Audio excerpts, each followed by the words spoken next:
Hello বন্ধুরা, study motivation YouTube চ্যানেলে তোমাদের সকলকে স্বাগত।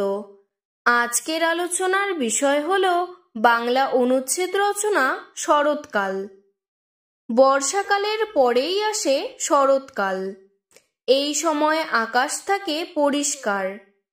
নীল আকাশে সাদা মেঘের ভেলা ভেসে বেড়ায়। ভোরবেলায় সামান্য শিশির পড়ে। শিউলি ফুলের গন্ধে চারিদিক মাতোয়ারা হয়ে ওঠে।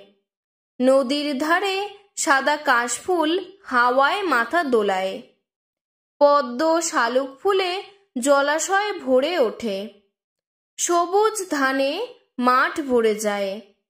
বাঙালির শ্রেষ্ঠ উৎসব দুর্গাপূজা এই ঋতুতেই অনুষ্ঠিত হয়।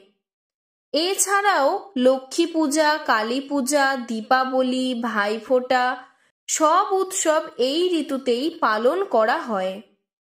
ধনী দরিদ্র সকলেই আনন্দে মেতে ওঠে। সবাই নতুন পোশাক পরে ঠাকুর দেখতে যায়।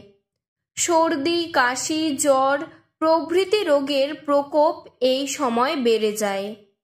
এই ঋতুতে প্রকৃতিও উৎসবের সাজে সেজে ওঠে। সব মিলিয়ে শরৎকাল আমার প্রিয় ঋতু। আজকের ভিডিওটি এতটুকুই। ভিডিওটি যদি তোমাদের ভালো লেগে থাকে তাহলে লাইক করে চ্যানেলটিকে সাবস্ক্রাইব করে দেবে। ধন্যবাদ।